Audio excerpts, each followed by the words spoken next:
अस्सलाम वालेकुम, नमस्ते, सत श्री अकाल। कैसे हैं आप लोग? उम्मीद करती हूँ ठीक होंगे, खुश होंगे। मैं हूँ हसीका जी और मेरे साथ हैं तारिक नियाज़ी। अस्सलाम वालेकुम, नमस्ते, सत श्री अकाल। उम्मीद करता हूँ ठीक होंगे, खुश होंगे। दोस्तों जहाँ रहें खुश रहें, माँ बाप का ख्याल करें क्योंकि माँ बाप हैं तो सब कुछ है। आज की हमारी वीडियो है PM Modi talks about something. So start करते हैं अपनी वीडियो को। Let's start. ओके गाइस, तो वीडियो का टाइटल है PM Modi talks about Chanakya in United Nations speech. So start करते हैं अपनी वीडियो को। नमस्कार and I welcome you all to world affairs. मैं हूं प्रशांत धवन। चैनल को आपने सब्सक्राइब नहीं किया है तो subscribe to world affairs. Now recently PM Modi ने यूनाइटेड नेशंस जनरल असेंबली का जो 76 सेशन है यहाँ पर दिया है एक बहुत ही पॉजिटिव और इंस्पायरिंग स्पीच। इस स्पीच में इन्होंने एक बहुत ही इंपॉर्टेंट बात मेंशन करी। आचार्य चाणक्य की एक कोट है कि अगर एक काम सही टाइम पे आप नहीं करते तो अगर आप वो काम बाद में करते हो तो उस काम की इम्पोर्टेंस फिर रह नहीं जाती। अध्यक्ष महोदय, भारत के महान कूटनीतिज्ञ आचार्य चाणक्य ने सदियों पहले कहा था, कालातिक्रमणात् काल एव फलम पिबति। जब सही समय पर सही कार्य नहीं किया जाता तो समय ही उस कार्य की सफलता को समाप्त कर देता। संयुक्त राष्ट्र को खुद को प्रासंगिक बनाए रखना है तो उसे अपनी इफेक्टिवनेस को सुधारना होगा, रिलायबिलिटी को बढ़ाना होगा।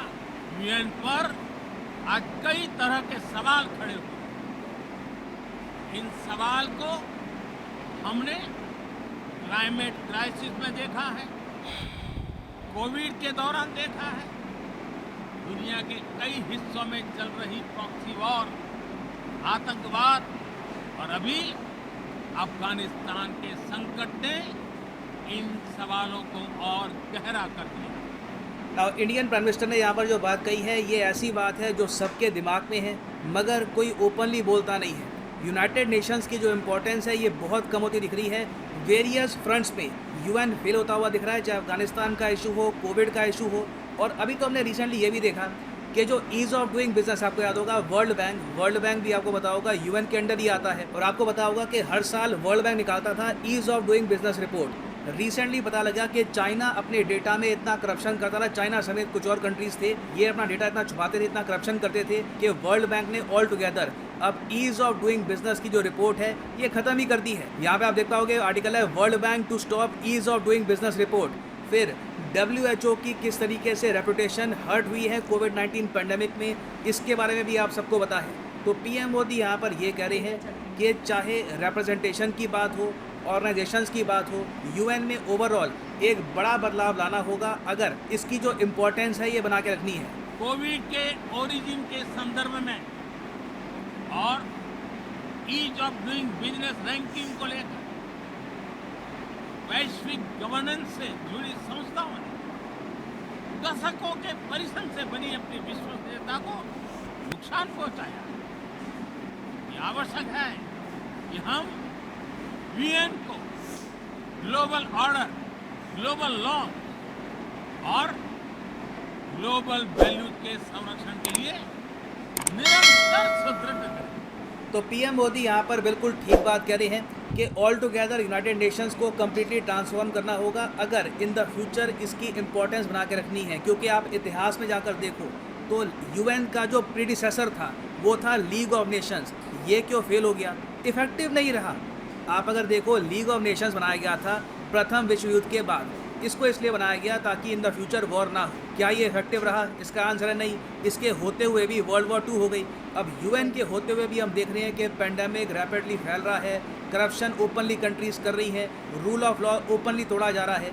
तो कहीं ना कहीं यूएन की जो इम्पोर्टेंस है इस पर सवाल उठेंगे। और यूएन की देखो इम्पोर्टेंस को बढ़ाने के लिए एक बहुत ही इम्पॉर्टेंट काम हम ये कर सकते हैं कि पहली बात तो यूएन के जो रेजोल्यूशंस हैं उनको और स्ट्रॉन्ग करें। दूसरी बात यहाँ पर ये भी है कि जो यूएन सिक्योरिटी काउंसिल है वहाँ पर इंडिया जैसे जो मेजर कंट्रीज़ हैं इनको भी शामिल करें। अभी के लिए आप अगर देखो तो यूएन सिक्योरिटी काउंसिल में एशिया जैसे मेगा कॉन्टिनेंट की बस एक रिप्रेजेंटेशन है, चाइना। रशिया आप कह सकते हैं आधा एशिया में आधा यूरोप में आता है, मगर फिर भी रशिया यूरोपियन ज़्यादा है कंपेयर टू एशिया, तो इंडिया को बिल्कुल बनना चाहिए एक permanent member of the UN security council. और ये बात इंडिया ओपनली बोल चुका है कि यूनाइटेड नेशंस के संदर्भ में यूएन सिक्योरिटी काउंसिल की परमानेंट सीट ये है भारत के लिए टॉप प्रायोरिटी। और भारत की जो ओवरऑल इंपॉर्टेंस है ग्लोबल स्टेज पर, इसको हाईलाइट करते हुए पीएम मोदी ने यहाँ पर यही मेंशन किया कि भारत है मदर ऑफ डेमोक्रेसी। जो ये पार्ट है स्पीच का, ये तो डेफिनेटली आपको सुनना चाहिए। मैं उस देश का प्रतिनिधित्व कर रहा हूँ जिसे मदर ऑफ डेमोक्रेसी का गौरव हासिल है। लोकतंत्र की हमारी हजारों वर्षों की महान परंपरा रही। इस 15 अगस्त को भारत ने अपनी आज़ादी के 75वें साल में प्रवेश किया। हमारी विविधता हमारे सशक्त लोकतंत्र की पहचान है। ये भारत के लोकतंत्र की ताकत है। एक छोटा बच्चा जो कभी एक रेलवे स्टेशन के टी स्टॉल पर अपने पिता की मदद करता था, तो आज चौथी बार भारत के प्रधानमंत्री के तौर पर यूएनजीए को संबोधित कर रहा हूं। मैं अपने अनुभव से कह रहा हूं, yes, democracy can deliver. Yes, democracy has deliver. जो ये स्टेटमेंट है ये अपने आप में बहुत ज़्यादा इंपॉर्टेंट है। एक तरफ हम देख रहे हैं कि जहाँ पर कंट्रीज़ जैसे कि पाकिस्तान, चाइना, इवन मैं कहूँगा नॉर्थ कोरिया, ये काफ़ी बार डेमोक्रेसी के सिस्टम पे लगातार अटैक करती हुई दिखी हैं। भारत यहाँ पे ओपनली आ रहा है। यूनाइटेड नेशंस के स्पीच में हमारे पीएम कह रहे हैं कि डेमोक्रेसी कैन डिलीवर। ये जो स्टेटमेंट है ये काफ़ी डिफरेंट है पाकिस्तान की पीएम की स्टेटमेंट से। आपको याद होगा कुछ ही हफ्तों पहले पाकिस्तान के पीएम ने ये कहा था कि जो चाइना का सिस्टम है ये एक बहुत ही अच्छा ऑल्टरनेटिव है, बहुत अच्छा विकल्प है वेस्टर्न डेमोक्रेसी का। तो यहाँ पर आप देख पाओगे सोच में काफ़ी हद तक डिफरेंस है। इंडिया ने ऑल टुगेदर यहाँ पे डिसाइड कर लिया है कि हम लोग एक प्रॉपर डेमोक्रेसी थे और हम लोग डेमोक्रेसी रहेंगे और डेमोक्रेसी रहकर ही हम इन द फ्यूचर आगे डेवलपमेंट करेंगे। और भारत का जो ये डिसीजन है ये बहुत ही इंपॉर्टेंट है क्योंकि जो इंडिया करता है ये मैटर बहुत ज़्यादा करेगा। क्योंकि भारत में आपको पता होगा दुनिया की 1/6 पॉपुलेशन है, दुनिया का हर छठा आदमी एक इंडियन है। और इंडिया अगर एक डेमोक्रेसी होते हुए आगे ग्रो करेगा तो पूरी दुनिया के लिए ये होगा एक शाइनिंग एग्जाम्पल। और पीएम मोदी ने इसलिए यहाँ पर ये भी कहा है, when India grows the world grows. आज विश्व का हर छठा व्यक्ति भारतीय है। जब भारतीयों की प्रगति होती है वर्ल्ड ग्रोस, तो विश्व के विकास को भी गति मिलती है। World reform. When India grows, the world grows. When India reforms, the world transforms. Bharat में हो रहे साइंस और टेक्नोलॉजी आधारित इनोवेशंस विश्व की बहुत मदद कर सकते हैं। और फिर पीएम मोदी ने यहाँ पर बात करी है कोविड-19 की, क्योंकि आपको पता होगा कि इस बार जो यूएनजीए का डिबेट थीम है ये कोविड-19 से रिलेटेड है। ये मैं जो एक्चुअल वेबसाइट है वहाँ पे आपको दिखा, तो यहाँ पर आप देख पाओगे यूनाइटेड नेशंस की वेबसाइट है और यहाँ पर लिखा है कि 2021 में जो थीम है फॉर द जनरल डिबेट ये है कोविड-19 से रिलेटेड, कि वापस दुनिया को हम कैसे रिबिल्ड करेंगे, रिस्पेक्ट कैसे हम देंगे लोगों के राइट्स को, और यूनाइटेड नेशंस को रिवाइटलाइज कैसे करेंगे। इसलिए आपने देखा होगा पीएम मोदी का जो भी ये स्पीच है ना इन्हीं टॉपिक से रिलेटेड है। अभी कोविड-19 की बात जो क्या हुई है वो मैं आपको बताऊंगा। उसके अलावा यूनाइटेड नेशंस को कैसे रिवाइटलाइज करना है उसकी यहाँ पर बात करी है। इंडियन पीएम ने बाय द वे मैं कहूँगा सबसे बोल्ड तरीके से यहाँ पर कह दिया है कि डेस्परेट नीड है आज के समय यूएन को ओवरऑल चेंज करने की। तो अब हम देखते हैं कि पीएम मोदी ने कोविड-19 के बारे में यहाँ पर क्या कहा है। तो ये आपके सामने स्टेटमेंट है इंडियन पीएम की। उन्होंने यहाँ पर ये कहा है कि मैं दुनिया को ये इन्फॉर्म कर दूँ कि इंडिया ने बना दी है दुनिया की सबसे पहली डीएनए कोविड-19 वैक्सीन। ये ऑफ कोर्स यहाँ पर बात कर रहे हैं ज़ाइकोव-डी वैक्सीन की। यहाँ पे आप देख पाओगे world's first DNA vaccine for कोविड-19। रिसेंटली इमरजेंसी यूज़ के लिए इसको अप्रूवल मिल चुकी है भारत में from the drugs controller general of India. और इसके अलावा भारत बहुत ही जल्द एक नेज़ल वैक्सीन भी प्रोड्यूस करेगा। और देखो वैक्सीन के मामले में वापस भारत इन द फ्यूचर आप देखोगे एक बहुत ही क्रिटिकल रोल प्ले करेगा ग्लोबल सप्लाई चेन में। जो बाइडन ऑलरेडी कह चुके हैं कि जो क्वाड देश है, ऑस्ट्रेलिया, यूएस, जापान, इंडिया, ये सब मिलकर भारत में ही प्रोड्यूस करने वाले हैं 100 करोड़ वैक्सीन। 1 बिलियन वैक्सीन उन्होंने ये कहा है कि इंडिया में ही ये प्रोड्यूस करेंगे और ये जो वैक्सीन्स हैं ये डोनेट की जाएगी free of cost Indo Pacific region में वेरियस कंट्रीज़ को। और इसके लिए जो क्वाड देश हैं इन्होंने एक डैशबोर्ड भी निकाला है, एक वेबसाइट है, आप अगर आप गूगल करोगे ना quad covid response in Indo Pacific region, तो आपको ये वेबसाइट मिल जाएगी। यहाँ पर बताया गया है कि किस कंट्री की क्या कमिटमेंट है, यहाँ पर टोटल कितनी वैक्सीन्स अभी डिलीवर कर दी जा चुकी हैं और इन द फ्यूचर टारगेट यहाँ पर क्या है। तो आने वाले 1 से लेकर 1.5 साल में भारत की भूमिका इस पैंडेमिक से दुनिया को निवारण दिलाने में होने वाली है एब्सोल्युटली क्रिटिकल। उसके अलावा आप अगर देखो तो जो एनवायरनमेंट का एस्पेक्ट है वहाँ पर भी इंडिया कंट्रीब्यूट कर रहा है। इंडिया अकेला मेजर कंट्री आज के समय जो प्रॉपर तरीके से क्लाइमेट चेंज के जो सारे गोल्स हैं उनको फॉलो कर रहा है। तो ओवरऑल आप अगर देखें तो एक बहुत अच्छा स्पीच था। पीएम मोदी ने यहाँ पर भारत की जो इम्पोर्टेंस है इसको मेंशन किया है। कोविड-19 के लिए जेन्युइनली हम क्या कर रहे हैं, एक्चुअली आप अगर देखो तो दुनिया में आज के समय गिनती के ही देश हैं जो कोविड-19 से दुनिया को बचाने में जेन्युइनली कंट्रीब्यूट कर रहे हैं। उनमें से एक हमारा प्यारा भारत है। तो we should all feel proud कि हम लोग आज के समय दुनिया की हेल्प कर रहे हैं। When India grows the world grows Indeed. और फाइनली यहाँ पर मैं ये भी ऐड कर दूँ कि अनअकैडमी के वेरियस कोर्सेज अवेलेबल हैं ऑन unacademy.com। सीधा जाओ डिस्क्रिप्शन सेक्शन में, यहाँ पे आपको मिलेगा ये link, by any course on discount, और आपके सामने खुल जाएगा ये पेज। आप किसी भी एग्ज़ाम की तैयारी कर रहे हैं, चाहे UPSC, SSC, bank, CDS, any examination, सीधा यहाँ पे जाओ और आप परचेज़ कर सकते हो अनअकैडमी के क्वालिटी कोर्सेज़। जो यूपीएससी कोर्स है ये भी यहाँ पर अवेलेबल है। जो आइकॉनिक कोर्स है बाय द वे ये काफ़ी स्पेशल है क्योंकि यहाँ पे आपको मिलता है एक पर्सनल कोच जो इंश्योर करेगा कि पूरे साल, अगर आप मान लो 1 साल का ये कोर्स लेते हैं तो पूरे साल आप प्रॉपरली कोर्स को फॉलो करें, बीच में 1-2 महीने के बाद ढीले ना पड़ जाए। तो इट इज़ वेरी इंपॉर्टेंट। सारे यहाँ पे सब्जेक्ट्स कवर होंगे, प्रीलिम्स और मेंस के, आपको मिलेंगी मेंस क्वेश्चन आंसर प्रैक्टिस। तो जो ये आइकॉनिक पैकेज है यहाँ पे आप खरीद सकते हैं और unacademy.com। मगर जो प्राइस है यहाँ पर ये जो लिखा है एग्जैक्ट ये प्राइस पे करने की आवश्यकता नहीं है। जी जनाब, क्या बात है, ज़बरदस्त। ज़बरदस्त। अच्छा, आपको पता है यूएनओ में सारे मतलब है कि इंग्लिश ही ज़्यादा समझी जाती है, लेकिन वहाँ भी अपनी भाषा में स्पीच हो रही है, हिंदी में। अच्छा, यूएनओ में मुझे नहीं पता इंडिया नहीं शामिल है? यूएनओ में चाइना शामिल है। वीटो कंट्री कुछ है, पावर 5 कंट्री हैं हाँ। जो मतलब है कि वीटो कर सकते हैं, यानी कि जिनके फैसला है। बाकी तो पूरी दुनिया की कंट्री यूएनओ में है, इंडिया भी है, सब पाकिस्तान भी है, लेकिन 5 कंट्री ऐसे हैं जो डिसीजन ले सकते हैं। जिनका एक बंदा भी अगर डिसीजन में मसला कर दे तो वो ओके नहीं होगा। ओके नहीं होगा। जिसमें Japan, China, France, America, Russia, इस तरह के कंट्री। ठीक है। तो इंडिया के बहुत ज़्यादा चांसेस हैं कि अगला कंट्री इंडिया हो सकता है। उसकी वजह है कि सबसे बड़ी डेमोक्रेसी है और इन पूरी दुनिया की ग्रोथ में इनका एक हिस्सा है। अच्छा, अब ये बात मुझे सबसे अच्छी लगी मोदी जी की कि when India grows the world grows. बिल्कुल। अच्छा, इसमें कोई शक भी नहीं है। वो कह रहे हैं हर छठा बंदा भारतीय है। देखें, एक तो होता है कि दुनिया अपने का हर छठा इंसान भारतीय है। इतनी बड़ी मतलब एक अहमियत रखता है।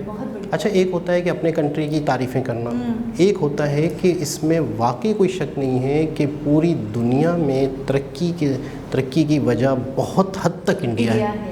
आपने देखा था कि मेडिसिन्स के मामले में, कोविड के मामले में, वैक्सीन के मामले में, टेक्नोलॉजी के मामले में, कोई भी मैदान देख लो, आईटी के मामले में इंडिया कहीं भी किसी से भी पीछे नहीं है। अच्छा, जब इतना इंडिया का असर है तो उसका मतलब ये है कि इंडिया जो है वो यूएनओ का मेंबर बन सकता है, ठीक है ना। लेकिन ये है कि वो चीज़ मैं बिल्कुल आपको हकीकत बता रहा हूँ कि अगर इंडिया बनता है तो उसमें सबसे ज़्यादा जो लॉस है वो पाकिस्तान को है। उसकी वजह ये है कि यूएनओ में जो फैसले होते हैं, जो मतलब है कि कश्मीर को लेके या किसी भी चीज़ को लेके, तो उसमें फिर वही चीज़ होगी कि जो इंडिया चाहेगा। अभी क्या आपने कहा एक मेंबर भी अगर डिसएग्री कर दे और एग्री कर ले तो वो फिर हो नहीं सकता। मिसाल के तौर पे कोई चीज़ ऐसी है कि जो पाकिस्तान के फेवर में, मिसाल के तौर पे अगर इंडिया उसमें डिसएग्री करता है तो वो चीज़ पाकिस्तान को नहीं हो सकती। तो इंडिया को तो बहुत बेनिफिट है, बहुत ही बेनिफिट है, पूरी दुनिया को बेनिफिट है।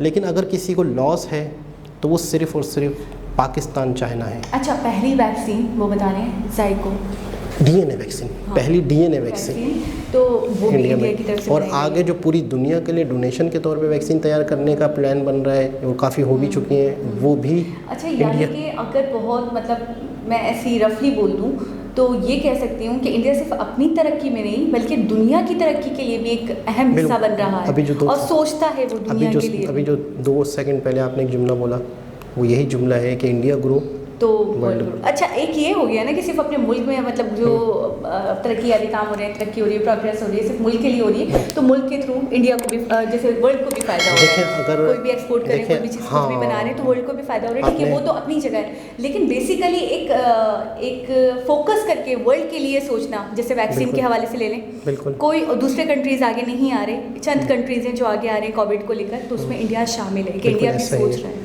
ऐसा ही है। और कई कंट्रीज़ जो वैक्सीन बनाएंगे वो इंडिया ही में मेड होगी, इंडिया में ही में। ये कमाल की बात है। यानी कि उन्हें पता है या उन्हें रिलायबल है कि हाँ भाई इंडिया ही को ये तो मतलब पूरा, के हवाले से हमने एक वीडियो देखी हाँ ना, थी, बिल्कुल वर्ल्ड फार्मेसी है, तो वो भी इतना रिलायबल अच्छा, है। आपने ये देखा 100 करोड़ वैक्सीन बनेगी तकरीबन पूरी जो तरक्की पजीर देश हैं, जो ऐसे देशेज हैं जहाँ पे कंट्रीज़ हैं जो नहीं बना सकते या वैक्सीन अफोर्ड नहीं कर सकते, पूरी बहुत बड़ी आबादी है पूरी दुनिया में।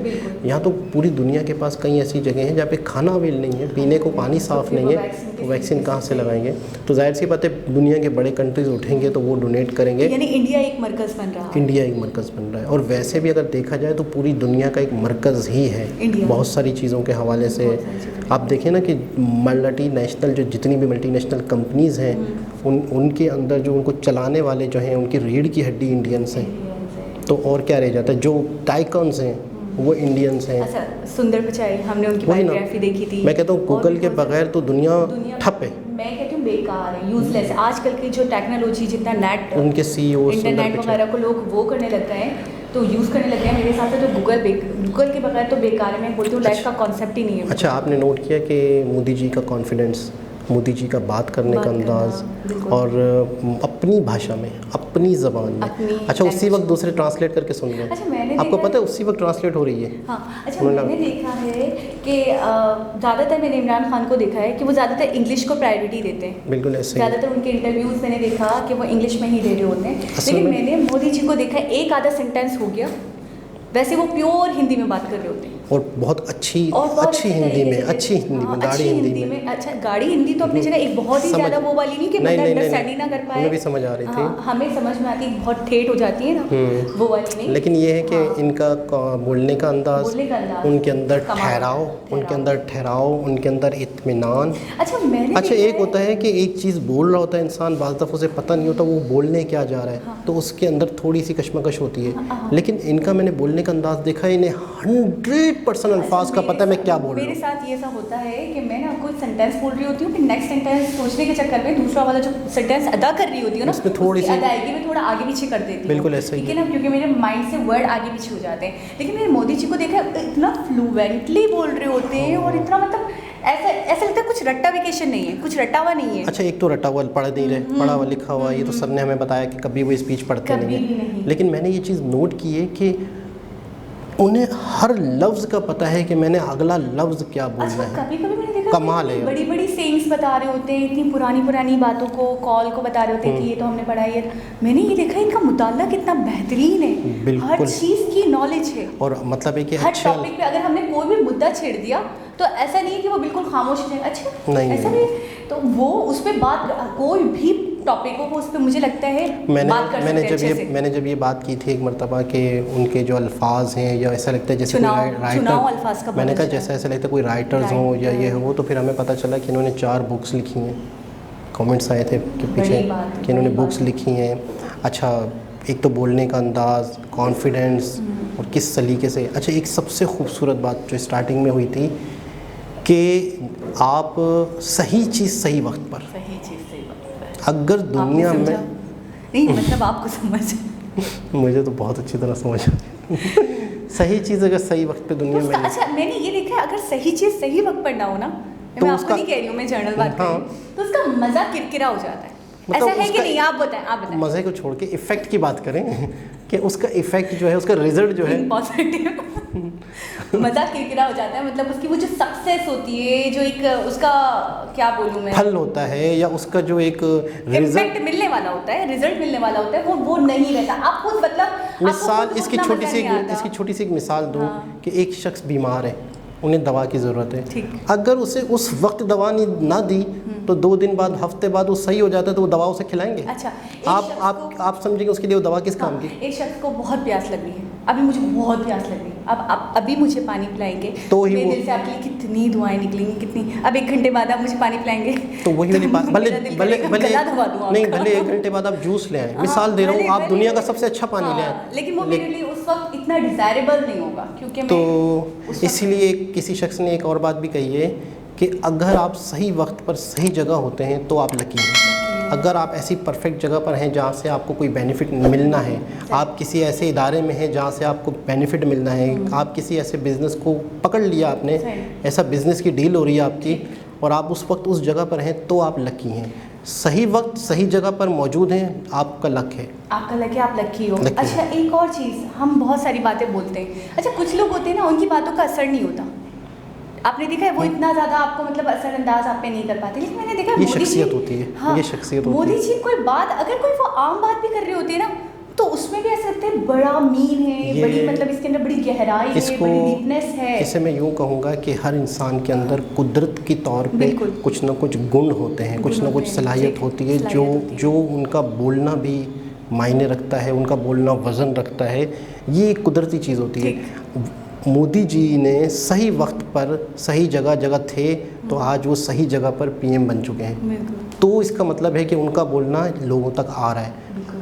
तो वो लकी भी थे, मेहनती भी थे, मेहनत भी की उन्होंने, लकी भी थे कि वो सही जगह पर सही वक्त होते हुए अवेल किया चीज़ों को, सही डिसीजन लिए, सही आज जो वक्त इस पे सही decision। आज एक मुल्क के पीएम हैं। बिल्कुल। अच्छा, आपको पता है कि एक बंदा आगे बढ़ता कब है? जब आप लोगों को कन्विंस करना जानते हैं, आपको टिकट मिलता है, आप किसी जगह का हिस्सा बनते हो, आप एक इदारे का छोटे से हिस्सा बनते हो, एक छोटी सी पार्टी के अंदर जाते हो, एज ए कारकुन जाते हो, आप जब लोगों की दिल जीतने लग जाते हो ना छोटे लेवल पर ही, तो जाके आप बड़े लेवल पे जाते हो। अच्छा, आपको पता है तो ये दुनिया आपके का- ये दिल जीतने वाली सलाहियत, इसका मतलब इंसान में पहले से थी। हाँ, अच्छा, दुनिया का सबसे मुश्किल काम आपको पता है क्या है? अपने पॉइंट पे सामने वाले को लाना, कन्विंस कर देना। लाना। ठीक है, आप सामने वाले के पॉइंट पे कन्विंस हो गए, कोई बड़ी बात तो नहीं। कोई बड़ी बात ठीक है, लेकिन मैंने मोदी जी के अंदर देखा है कि वो अपने पॉइंट पे सामने वाले को कन्विंस करना बहुत अच्छे से जानते हैं। बिल्कुल, मतलब इनमें कुदरती कुछ ना सलाहियतें कुछ भी है, हैं। मैं इनमें ही बोलती हूँ, कुछ ना कुछ तो है। एक बहुत इन्फॉर्मेटिव वीडियो थी, बहुत नई बात थी, और यूएनओ में इन्होंने जो स्पीच दी,